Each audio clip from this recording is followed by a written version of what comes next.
고린도전서 15장 12절부터 19절까지의 말씀입니다. 그리스도께서 죽은 자 가운데서 다시 살아나셨다 전파되었거늘 너희 중에서 어떤 이들은 어찌하여 죽은 자 가운데서 부활이 없다 하느냐.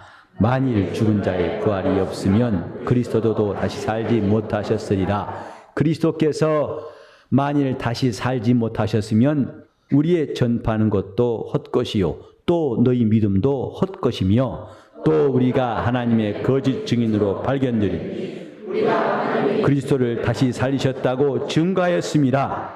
만일 죽은 자가 다시 사는 것이 없으면 하나님이 그리스도를 다시 살리시지 아니하셨으리라. 만일 죽은 자가 다시 사는 것이 없으면 그리스도도 다시 사신 것이 없었을 터이요 그리스도께서 다시 사신 것이 없으면 너희 믿음도 헛되고 너희가 여전히 죄 가운데 있을 것이요 또한 그리스도 안에서 잠자는 자도 망하였으리니 만일 그리스도 안에서 우리의 바라는 것이 다만 이생뿐이면 모든 사람 가운데 우리가 더욱 불쌍한 자리라.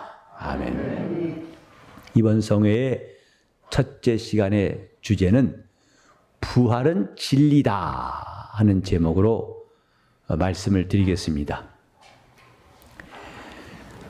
예수를 믿는 사람들은 하나님의 말씀, 성경을 의지하고 성경에 대해서 매우 권위를 두고 성경을 귀하게 여깁니다. 그런데 이 성경이 사람들의 지혜로는 이해할 수 없는 말씀으로 가득 차 있다 해도 과언이 아닙니다. 다시 말해서 세상의 지혜로는 이 성경을 이해하기가 무척 어렵습니다. 하나님께서 말씀으로 천지 만물을 창조하셨다고 기록되었고 또 예수께서 오실 때에 처녀의 몸에 수태하셔서 오셨다는 말씀과 예수께서 나와 모든 인류의 죄를 다 짊어지시고 내 죄를 위해 죽으셨다는 것. 그래서 이제 예수를 믿는 사람들에게는 죄가 없다는 것. 또 이 다음에 심판이 있어서 믿는 자와 믿지 않는 자는 갈 곳이 다르다는 것. 천국과 지옥이 있다는 것. 몇 가지만 말씀드렸지만은 이 중에 한 가지도 사람들이 이해할 만한 것이 없어요. 그래서 턱없이 인간의 지혜로서는 이룰 수 없는 말씀들이 많이 있기 때문에 사람들의 생각은 참 복잡해집니다. 여기서 사람들은 애매한 태도, 그대로 믿자니 이해가 안 되고 믿지 않으려고 하자니 신자란 말을 들을 수 없고 그래서 믿는 것과 믿지 않는 그 중간에서 왔다 갔다 하는 사람들이 참 많습니다. 교회 나와서 하나님 우리 아버지다라고 들었지만은 과연 하나님이 아버지라고 실감하고 하나님을 아버지로 모신 사람이 그리 많지는 않을 겁니다. 습관적으로 사람들이 오랫동안 하다 보니까 별 부담 없이 하게 돼서 그렇지만은 막상 과연 하나님이 나를 낳으신 하나님이신가? 예수가 나의 주님이신가? 자신에게 스스로 물어볼 때에 과연 그렇다! 이렇게 말할 수 있는 사람이 얼마나 될까요? 성경 말씀이 귀하긴 귀하지만은 그 말씀과 자기가 무척 멀다는 것은 우리가 시인하고 싶지 않은 불편한 진실일지 몰라요. 하나님 말씀 여러분 믿으시지요? 그러나 그 말씀이 나와 가까이 있는가?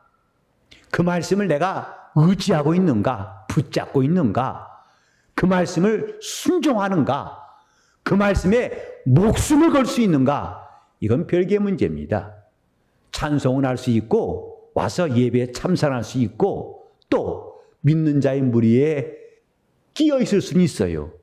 그러나 하나님 말씀은 그렇게 애매하게 중간에 끼어 있으면 된다는 것이 아니라 성경에 이런 말씀이 있어요.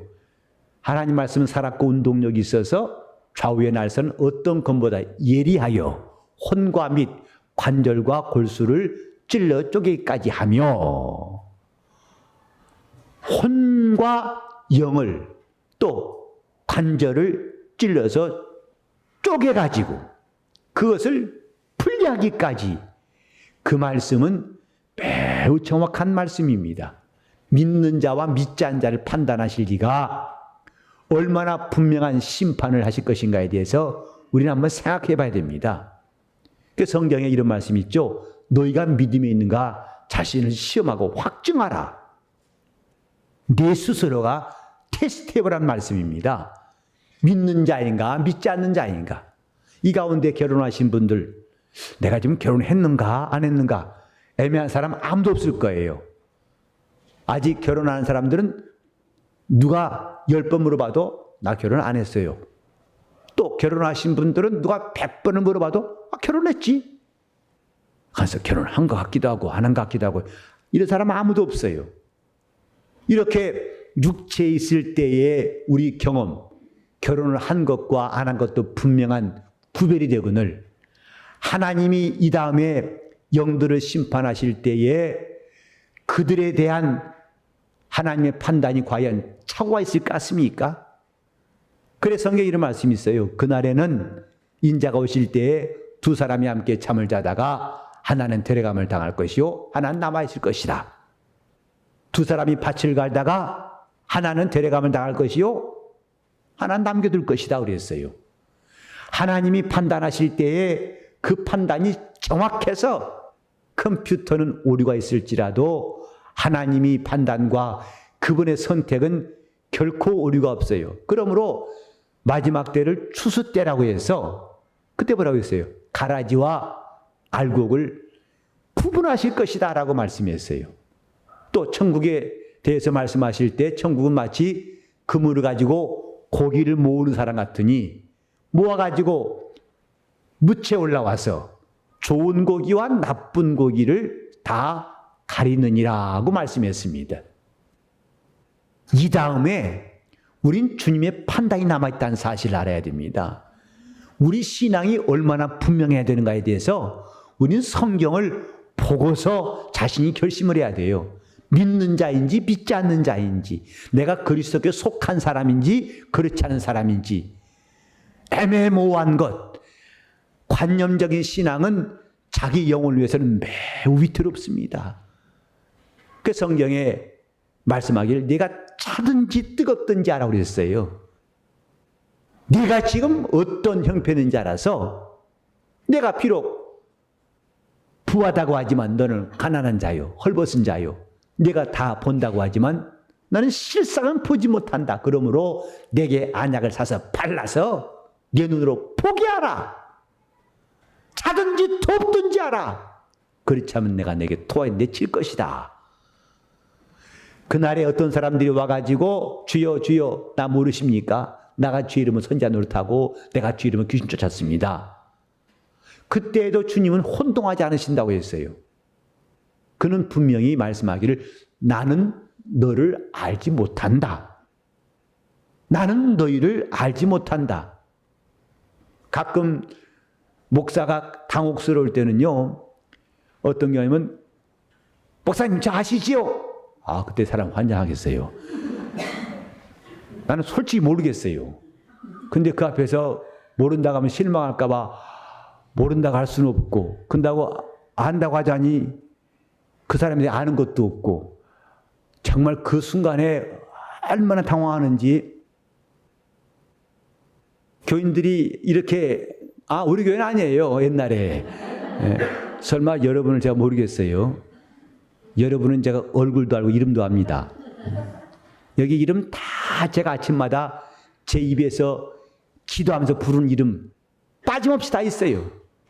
이제 지금은 거의 한 150명 넘게 기도하는데요, 제 입에서 나와 아침마다. 그런데 거의 지금은 빠짐이 없어요. 그래서 기도하고 들어가서 다시 제 방 들어가면 이제 카드가 있어요. 우리 성도들 카드인데 다시 확인합니다. 거기 빠진 사람 있는가 하고. 근데 점점 줄어가. 이제는 한두 명 아차고 빠진 사람은 그때 보충으로 기도하고 하는데, 어쨌든 여러분 이름은 제가 다 기억해요. 그러나 이전에 보면은 성도들은 그분은 나를 안다고 하는데 나는 그를 잘 모르겠어요. 정말 그때는 주여가 저절답니다. 주여 어떻게 말해야 할지 몰라요. 하면 참 속 시원해요. 근데 모르셨어요. 실망했다가 할까봐 그걸 또 실망하지 않기 위해서는 어떻게 할 것인가 고민했던 기억이 나는데, 이게 목사는 잘 기억하지 못해도 주님은 기억하세요. 내가 너희를 알지 못한다. 내가 너를 아노라. 그래서 주님이 아신다고 하는 사람과 모르신다고 하는 사람의 확실한 구별이 있거든요. 그건 뭘 말하는 거 아니? 우리 신앙도 애매해서는 안 된다는 것이에요. 하나님 앞에서 이것도 아니고 저것도 아닌 신앙생활은 결코 도움이 안 됩니다. 그러므로 우리는 이 성경, 내가 아끼고 사랑하는 성경 속에 성경만 아낄 것이 아니라 그 안에 담겨있는 하나님의 말씀과 그분의 나라와 그가 하신 일에 대해서 내가 믿는 자냐 아니냐, 이것은 참 중요한 일입니다. 저는 이번 성회를 통해서 여러분들이 이 성경 안에 있는 진리를 지금까지 내가 애매하게 또 아주 모호하게 알아왔고 택했을지라도 이번에는 분명한 확신이 있어서 그 말씀을 따를 수 있기 바랍니다. 하나님 말씀은 애매한 말씀이 아니에요. 그 말씀은 정미한 말씀이라고 그랬고, 그 말씀은 좌우에 날서는 어떤 검보다도 예리한 말씀. 그래서 혼과 영과 골수를 찔러 다 쪼개기까지 하는 말씀이라고 했습니다.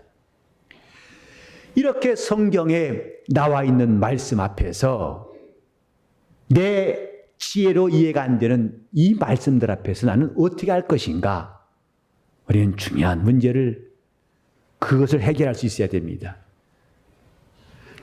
이 성경 속에서 하나님이 예수를 보내셔서 우리에게 알게 하신 일들, 그걸 한마디로 말하면 여러 가지 행하신 일이 있지만 한마디로 말하면 진리라고 합니다. 주께서 말씀하신 것과 그분이 행하신 모든 것이 진리예요. 예수님께서 우리에게 공생을 통해 보이신 것은 뭐냐면 하나님 나라의 일입니다. 세상 일이라면은 이미 앞선 사람들이 연구를 해서 또 해설서도 있고 교사가 있어가지고 학습을 해서 잘 배우게 할 겁니다만은, 왜 성경에는 인간이 이해할 수 없는 일이 많은 거 아니? 다 같이 합시다. 하나님 나라의 일이기 때문이다. 하나님 나라의 일이기 때문이다. 다른 말로 하면 하나님이 하시는 일이기 때문에 사람의 지혜로 이해가 안 되는 겁니다. 그 가운데 부활에 대하여 오늘 이 본문에도 거듭되는 말씀이 뭐냐면 죽은 자 가운데서 다시 사는 것, 곧 부활이 없다면 하고 계속 부활이 없다면 이것이 없것이고 부활이 없다면 이것이 없것이고 부활이 없다면 다 무너진다는 말이에요. 만약에 부활이 없다면 다 무너진다. 곧 그리스도도 살지 못했을 것이고 우리가 전파하는 것도 헛것이고 그를 믿는 믿음도 헛것이고 주 안에서 사는 사람들 다 망했을 것이고 우리는 아직도 여전히 죄 가운데 있을 것이고, 그러니까 한마디로 다 무너지는 것이다 이 말입니다. 기독교의 신앙이 부활을 빼면은 다른 종교와 다를 바가 없어요. 예수께서 그의 공생애를 통해 보이신 놀라운 사건 중에 하나, 부활입니다. 죽은 자 가운데서 다시 사신 것. 그런데 이 사건, 주님이 다시 산 것에 대해서 여기도 보면은 어찌하여 죽은 자 가운데서 부활이 없다 하느냐? 왜 부활이 없다고 하느냐라고 바울이 반문해요. 왜 부활을 부정하느냐? 이것이거든요. 여러분은 교회 나온 지가 오래되면 자동적으로 나는 부활을 믿는다고 할지 몰라요. 이것은 시간이 필요한 것이 아닙니다. 영적 생활은 시간이 해결하지 않습니다. 변화가 그 문제를 해결하지요. 영적인 변화가 있어야만이 아무리 세월이 걸려도 영적인 변화가 없다면 그건 해결이 안 되는 것이고, 아무리 짧은 시간에도 그 사람이 은혜 받으면 변화가 오면 그 문제가 해결되는 거예요. 우린 저 종교인들처럼 무턱대고 수양이나 하고 그저 시간 때우기식으로 뭔가 시간만 지나면 나아지겠지 않은 그런 어리석은 방법을 버려야 됩니다. 영적 생활은 하나님이 우리에게 주시는 변화로 인해서 그 다음 단계로 넘어가게 돼 있어요. 또 변화되면 그 다음 단계로, 변화되면 그 다음 단계로. 부활이 왜 없다 하느냐? 예수를 믿는 사람 가운데에도 부활을 안 믿는 사람 많습니다.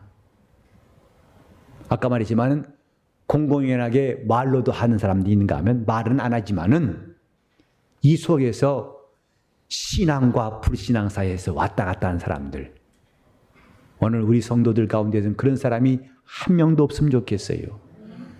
여러분이 어떤 형편에서 어떤 시련을 당할지라도 이 부활의 신앙이 결코 흔들리지 않는 사람, 그래서 차라리 목숨을 내놓을지언정 부활의 신앙은 끝까지 지킬 수 있는 사람이 다 되었으면 좋겠습니다. 이것이 교회를 제대로 다닌 사람들, 신앙생활을 제대로 하는 사람이거든요. 자, 어찌 부활이 없다 하느냐? 사도 바울은 우리에게 부활에 대한 메시지를 전할 때에 아주 논리적으로, 정말 바울처럼 이렇게 잘 가르쳐준 사람이 있기 때문에 우리는 참 감사해요.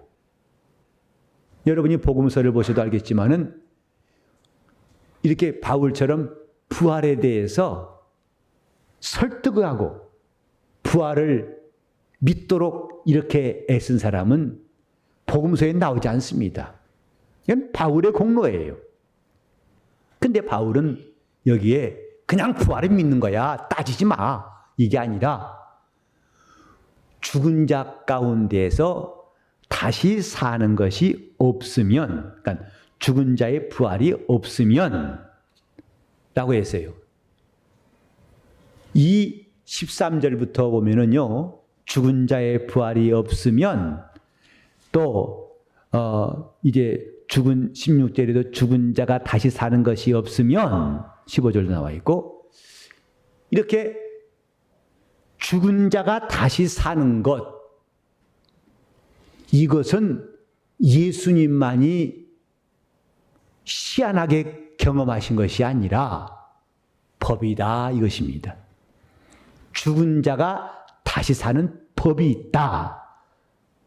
그 법이 있기 때문에 하나님이 예수를 살리신 것이고, 그 법이 있기 때문에 예수도 다시 사신 것이고, 그 법이 있기 때문에 우리가 이 도를, 이 진리를 전파한 것이고, 그 법이 있기 때문에 우리는 그 법을 믿는 것이고, 그리고 이 법이 있기 때문에 이 믿음은 우리를 죄 중에 있지 아니하고 죄에서 건지신 것이고, 부활이 있기 때문에 우리는 금세만 바라는 사람이 아니라 금세와 내세를 다 아울러서 우리 영혼에 소망이 있는 것이다, 이렇게 말하고 있어요. 그러니까 바울이 말한 것은 뭐냐면 부활이 황당한 어떤 사상이 아니라 부활은 법이다 이것입니다. 아까 제가 제목을 말씀드릴 때 부활은 진리라고 그랬죠. 진리란 말이 헬라어로 알레세이아란 말인데 법이란 뜻이에요. 부활은 법이다.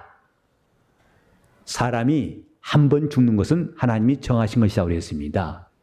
그래서 죽는 법, 사람이 죽는 건 법이다 라고 해도 과언이 아니에요. 다 죽어요. 힘 있어도 죽고 젊어도 죽고 오래 살아도 죽고 부하에도 죽습니다. 왜? 법이기 때문에 아무도 피할 자가 없어요. 내가 부정한다고 법이 사라지지 않습니다. 저 호주 가면은 법이 참 교통법규도 강화돼서 제가 거기 가서 참 신기한 것은 운전을 그 안내판 따라서 기가 막혀 속도 60마일 그러면 딱 60마일 갑니다. 시내에서 50마일 그러면 그대로 정말 얌전한 뭐처럼 탁 갑니다. 그리고 학교 앞에 30마일 그러면 딱 줄여서 근데 이 사람만 그냥 다들 차들이 다 이렇게 탁탁 그래서 이야 저 호주 사람들은 신사 보통 신사가 아니다 그랬어요. 그랬더니 그 집사님 그래요. 목사님 벌금이 세서 그렇습니다 하더라고요. 벌금이 우리하고는 비교가 안 돼요. 보통 20, 30만 원, 40만 원짜리도 있고 우리나라 돈으로.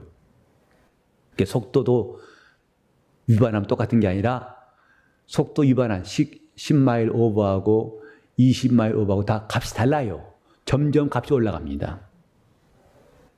근데 그렇게 이제 우리나라처럼 이제 그래도 그 과속 신호 단속하는 게 있어요. 무슨 박스 같은데 잘 안 보여요.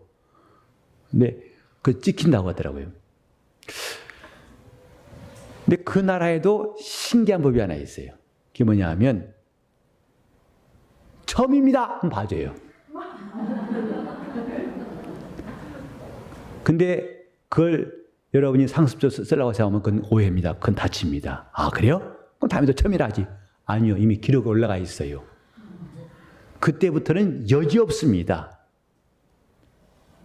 그래서 그 사람들이 나 처음이라니까요. 아니 너 이미 여기 와 있어. 저도 그때 몇 번째인가 호주 가다가 공항에서 이제 나가다가 그 뭐죠? 검색대에서 걸렸어요. 저 세관 통과할 때 거기는 곡식에 대한 것은 아주 철저합니다. 이런 그 방역에 대해서는 그들은 아주 매우 날카롭거든요. 근데 어떤 사람은 신부를 만나라고 그 선물 좀 전해달라고 해서 그러라고 했어요. 그 제가 그 안에 뭐 들었어요? 차라고 그래서 차. 나중에 저는 물론 그 신고서에다도 이거 곡식 있냐? 없지. 딱 해서 딱 냈더니 다 이제 그 관리가 저한테 되물어요. 이 가방 속에 곡식 있냐 없냐? 없다.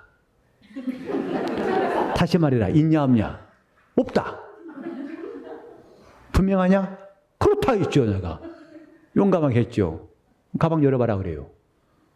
근데 열어서 보니까 뭐냐 했더니 저걸 열었는데 그 선물이에요. 포장한 선물이에요. 선물이다. 열어봐라 그래요. 근데 그 차가 이상한 차예요. 이런 병으로 조그만 몇 개씩인데 각각 다른 종류인데 한쪽에 보니까 벼 같은 곡식이에요. 그게 곡식 모양이 고스란히 있는 거죠. 곡식이다 그래요. 참 그때 난감하더군요. 나는 아니다 두 번이나 확실히 말했거든. 아니다 없다고 그랬거든요. 근데 거짓말했다는 거예요.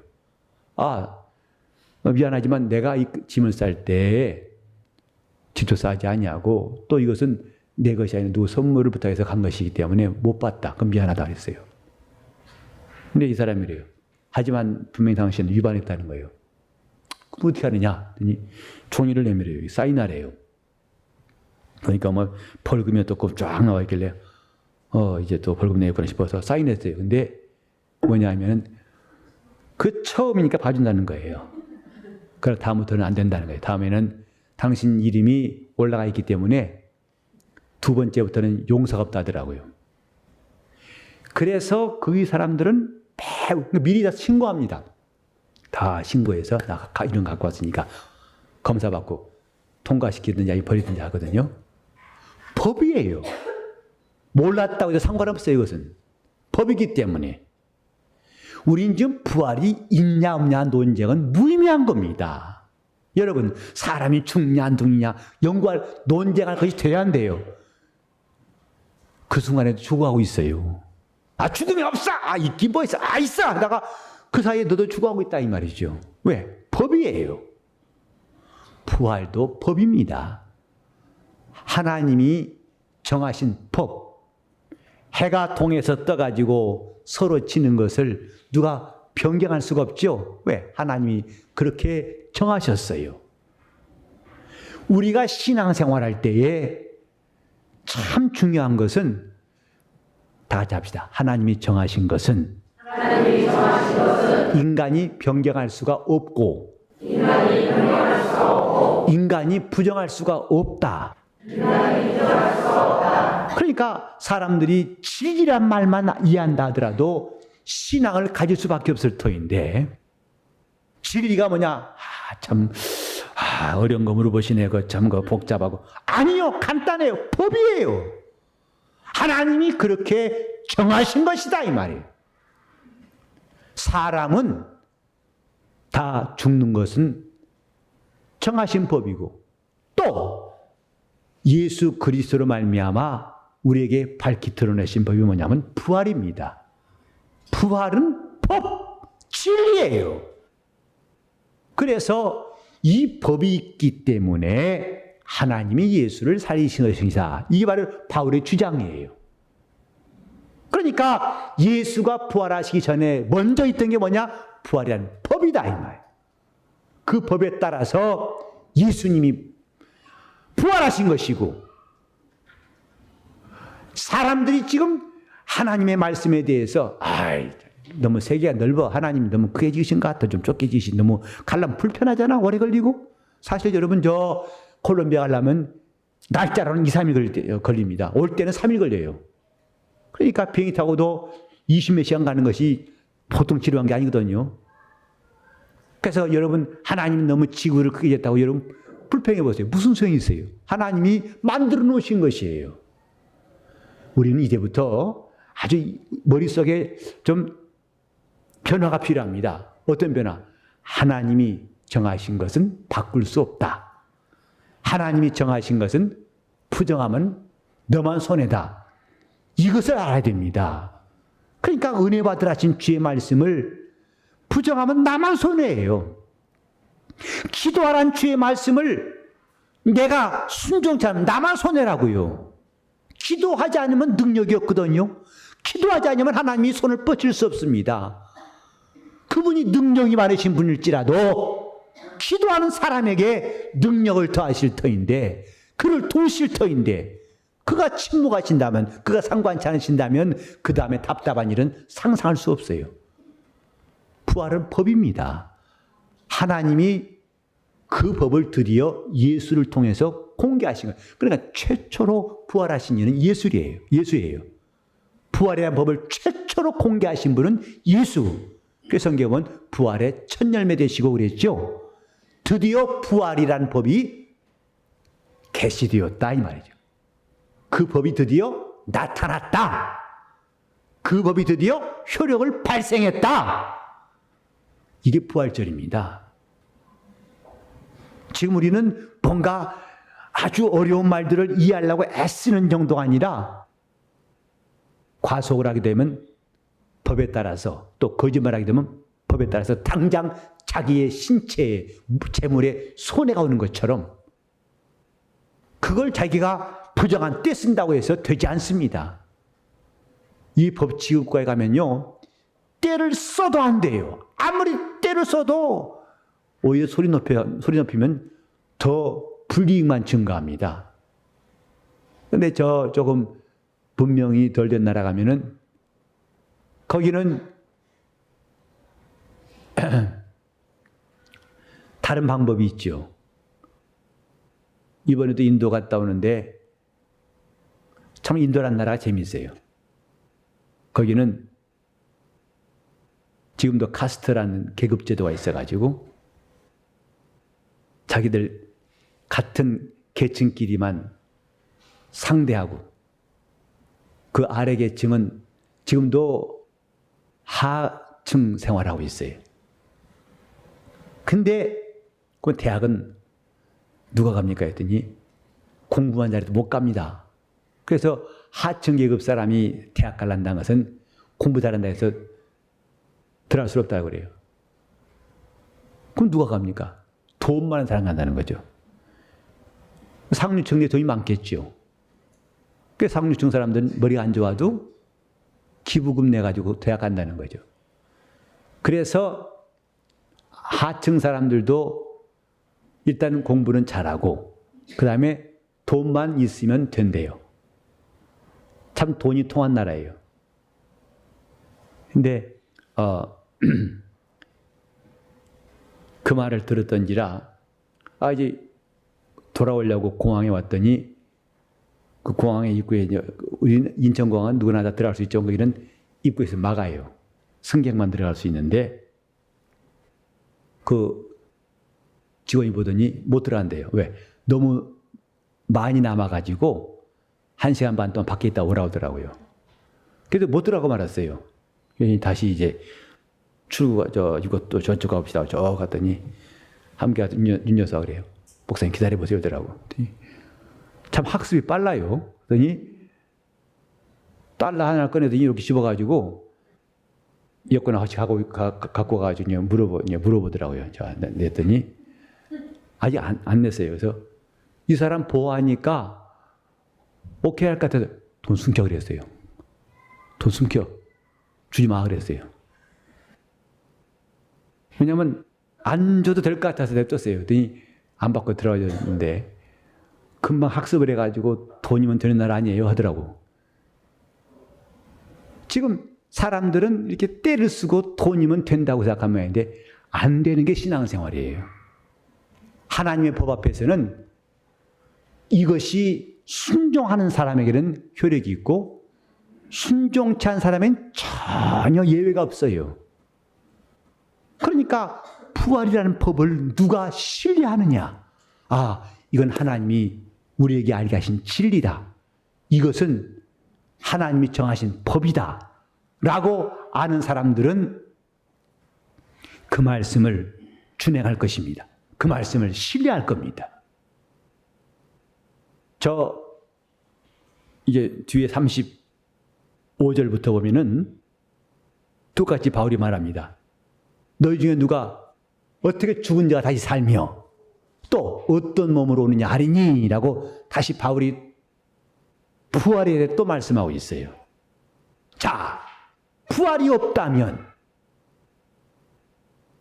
만약에 그리스도가 살아나시지도 않았을 뿐더러 부활이 없다고 한 사람들에게 바울이 말하기를 지금 네가 뿌리는 씨앗이 땅에 떨어져 썩어 죽지 아니하면 다시 살지 못하지 않느냐. 반드시 그 씨앗은 땅에 떨어져서 썩어져야만, 씨가 죽어야만이 많은 결실을 얻을 수 있지 않느냐. 이렇게 씨가 반드시 썩어야만 나온 것처럼 하나님께서 이 부활이라는 것도 반드시 죽음이 있어서 부활이 있게 하신 것이다. 우리 한번 여기 21절 보실까요? 자, 21절 다 같이 시작. 사망이 사람으로 말미암았으니 죽은 자의 부활도 사망으로 말미암았다. 22절 시작. 아담 안에서 모든 사람이 죽은 것 같이 그리스도 안에서 모든 사람이 삶을 얻으리라. 그러니까 사망도 사람으로 말미암은 것처럼 부활도 사람으로 말미암는 것이다. 사람만이, 천사는 죽지도 않냐고 부활도 없어요. 그러나 사람에게 죽음을 정하신 것 같이 사람에게 부활도 정하신 것이다.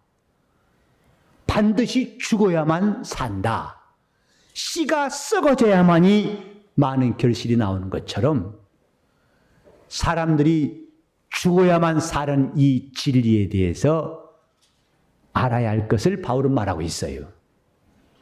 오늘 저와 여러분은 이런 진리 앞에서 어떤 태도를 취할 것인가? 대략 3가지 태도가 나올 겁니다. 첫째는 이런 일 자체를 부정하는 겁니다. 말도 안 돼. 그런 거 다 헛것이야. 마치 길가에 떨어진 씨와 같아요. 하나님 말씀을 들었지만은 그 말씀을 새가 와서 먹어버리도록 그 말씀을 받지 않기 때문에 새가 와 먹어버렸다 그랬죠. 이게 바로 하나님의 진리를 부정하는 입장. 그거 무슨 말이야? 난 이해가 안 돼. 몰라. 단호하게 거절하는 것이 있겠고, 두 번째 반응이 뭐냐면 무관심입니다. 관념적 신앙입니다. 있으면 어떻고 없으면 어때? 부활?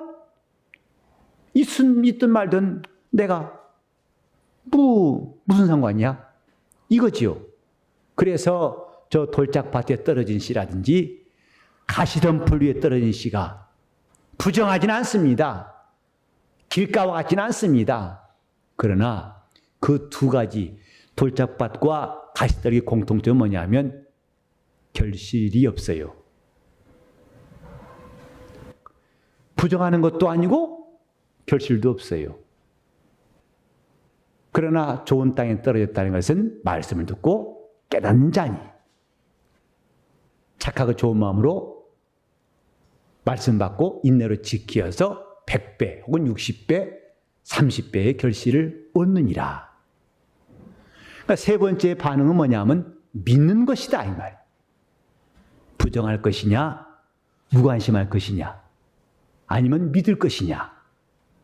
이 세 가지의 반응 가운데 하나를 누구나 다 택하게 됩니다. 부활이라는 진리 앞에서 나는 과연 어떻게 할 것인가? 여러분은 이 부활이라는 진리에 대해서 지금 어느 위치에 서 있느냐? 과연 여러분은 부활을 믿느냐 이 말이죠. 아니면 부활에 대해 무관심한 것인지, 아니면 없어, 그런 거 없어 라고 부정한 것인지. 성경에 보면은 예수께서 사두개 청년을 보고 사랑하사 나를 따르라 하셨어요. 그가 어렸을 때부터 율법을 지키고 하나님 말씀대로 살아왔다고 고백하니까 주님이 관심을 가지셨습니다.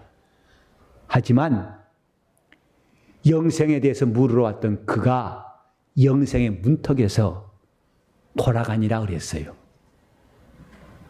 그는 재물이 심이 많은 고로 돌아가니라.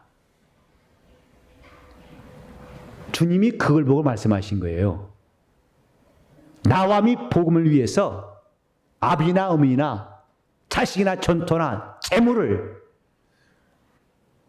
다 버리지 않냐면 그걸 버린 사람만이 금세 100배나 얻고 핍박을 겸하여 봤되 내세 영생을 얻지 못할 자가 없다 하셨습니다. 그러니까 주님께 근처까지는 왔어요. 진리의 말씀을 듣고 그 말씀의 근처까지는 왔어요. 하지만 그걸로 마지막이 되고 다시 돌아간다면 무슨 죄가 있는가요? 여러분들이 신앙생활을 잘한다는 건 다른 게 아닙니다. 하나님이 우리에게 알게 하신 것을 얻으라는 거예요. 이 사건들을 내가 내 사건으로 받아들여서 그것을 착실히 내 것으로 이름 짓는 것만큼 예수를 잘 믿는 거 없습니다. 신앙은 이름 짓는 것. 내 것으로 이름 짓는 거예요. 내 것이 되지 않은 것입니다. 부활도 내 것이요. 영생도 내 것이요. 천국도 내 것이요. 이렇게 여러분이 이름을 지을 때 여러분은 예수를 진짜 닮은 사람들입니다. 교회 와서 착하기도 하고 열심도 있고 성실합니다. 좋아요. 그러나 이름 짓지 않는다면 무슨 소용이 있습니까? 사두개 청년과 다를 바가 없어요. 그도 똑똑한 사람, 정말 주님도 관심을 가질 만한 사람이었어요. 그래서 성경 보면 그를 보시고 사랑하여 가라사대 그랬어요. 하지만 그것으로 마지막에 그게 한계였어요. 마태복음 11장 12절 보면은 침례 요한 이후부터 천국은 침노를 당하나니 무릇 침노한 자는 빼앗느니라 그랬어요. 그것을 얻지 못하면, 천국을 얻지 못하면 나 보고 왔어. 보고 무슨 소용이 있습니까? 여러분 백화점 가가지고 물건 실컷 보고 와세요. 그게 무슨 소용입니까? 구경한 것은 내게 별로 유익이 없어요. 그걸 사가지고 올 때에 내게 만족이 있고 유익이 있는 것이지요. 천국은 이렇게 침노하는 겁니다. 과연 여러분이 부정할 것인지 아니면 무관심하여서 그냥 관념적인 신앙, 이것도 아니고 이것도 아니고 그 사이에 왔다 갔다 그저 시간 지나면 뭐가 되겠지, 믿음도 생기겠지, 이런 입장인지, 아니면 이제부터 부활의 사람, 부활이 내 것이요, 천국은 내 것이요, 의는 내 것이요, 생명은 내 것이요, 예수 이름은 내게 주신 하나님의 기업이요 라고 각각 우리 주님이 주신 진리를 하나하나 소유할 수 있기를 바랍니다. 이것이 신앙생활이에요. 하나님이 지금 우리에게 성경을 주셨고, 이 성경에는 하나님 나라가 들어있고 하나님의 나라의 일이 들어있는데, 그것이 나와 끝없이 갈등을 일으키고 도대체 들어도 모르는 말이고 믿을래도 안 되고 그런 것으로만 남아있다면, 그 상태에서 여러분이 이 땅을 떠난다면 성경과 나는 아무 관계가 없는 사람 되는 겁니다. 성경을 믿는다니까 성경책을 암송한단 말이 아닙니다. 성경에 있는 사건들을 내가 믿는다는 뜻이고, 그것을, 그 진리를 내가 이 안에 모셨다, 나는 그 진리를 소유했다, 이것이 성경을 믿는 사람들이에요. 자, 성경을 믿는다 그러면 여러분들은 진리를 얻었다 이렇게 하세요. 성경을 믿는다, 이 성경 속에 있는 진리를 내가 이제는 이름 지었다 이 뜻이에요. 이 말씀은 내 것이다, 이 말씀은 내 것이다 라고 이름을 짓는 사람이 성경을 믿는 사람들입니다. 제가 여러분들에게 자유를 갖고 신앙생활을 하니까 어떤 분들은 아이고 참 목사님 우리를 풀어주시는구나. 저는 풀어준 거 없어요.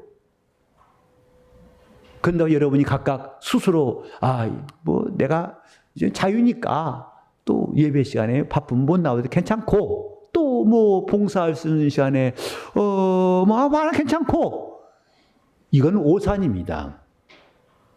그럼 여러분 것은 아무것도 없어요. 주님이 주신 이 진리에 대해서 각각 소유한 사람이 지혜로운 사람입니다. 그 말씀을 내 것이라고 시인하는 사람이 지혜로운 사람이에요. 이 말씀은 내 것이라고 인정한 사람은 참 복 있는 사람이에요. 여러분이 주일마다 말씀을 들을 때 이 말씀은 내 것이요, 이 진리는 내 것이요. 그러니까 오늘도 우리 이번 성회에 듣는 메시지도 이 부활도 내 것이요. 이 부활이라는 법이 먼저 있었기 때문에 하나님이 예수를 살리신 것이지 않느냐. 그 법이 있기 때문에 예수도 살아나신 것이 아니냐. 그러면 그 법이 있다면 나도 하나님이 살리실 것이 아니냐.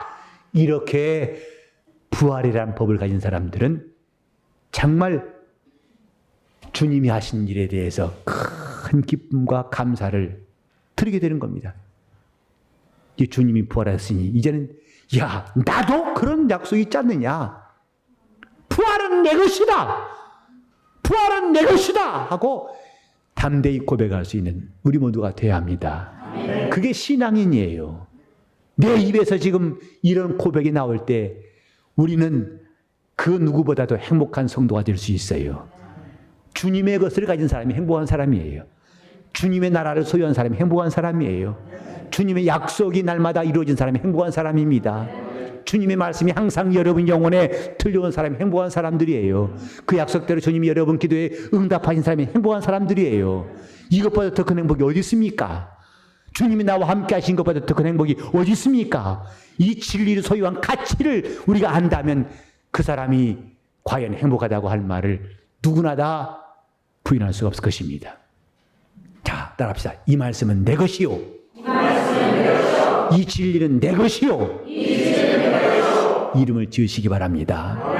영적 생활은 내게 이해가 안 된다고 해서 배척할 것도 아니고, 그것을 긴가민가하게 애매한 상태로 숙제로 놔두는 것도 아니고 믿음으로 소유하는 것이 중요합니다.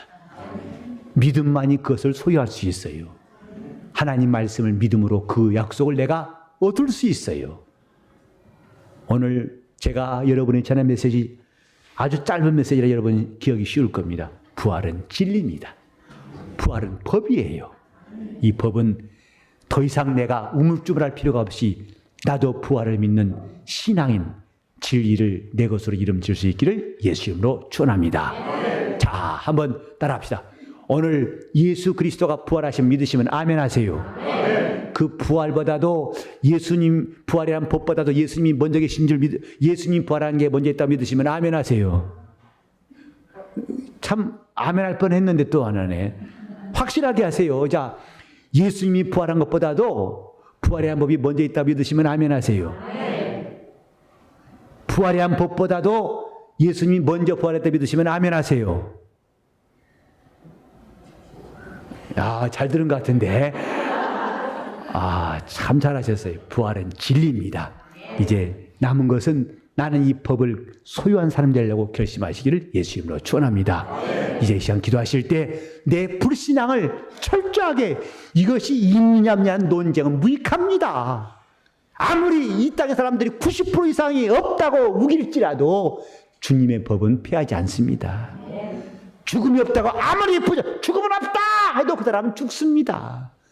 이제 그런 어리석은 법을 다 철폐하고 정말 내 불신앙이 다 무너지고 주님 말씀이 무슨 말씀이 들려오든지 그 말씀이 내 것 되게 해달라고 그 말씀이 심겨지고 백배로 결실할 수 있도록 다 잡수면서 통성으로 기도하시겠습니다. 하나님 아버지, 우리 하나님 말씀을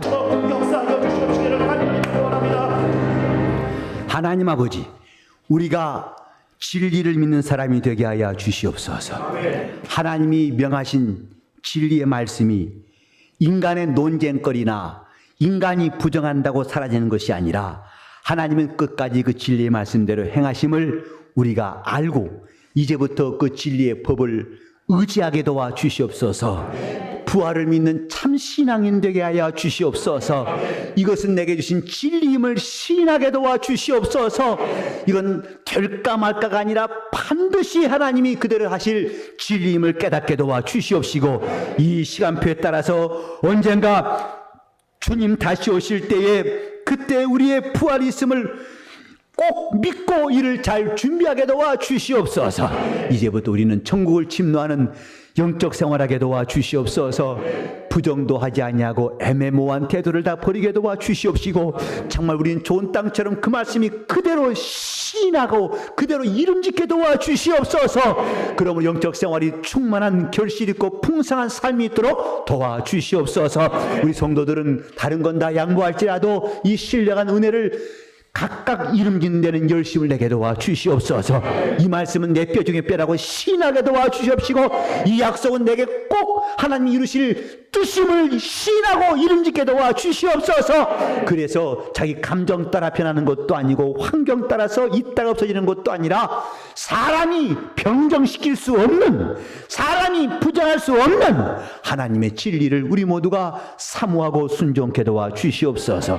부활하신 우리 주 예수의 놀라운 소식이 우리에게 신앙인 되게 도와 신앙되게 도와 주시옵소서. 이제부터 우리 모두가 영적 생활 제대로 잘할 수 있도록 차곡차곡 주님의 약속을 우리 속에 이름짓고 담을 수 있도록 도와주시옵소서. 예수 이름 받들어 기도를 이옵나이다. 아멘.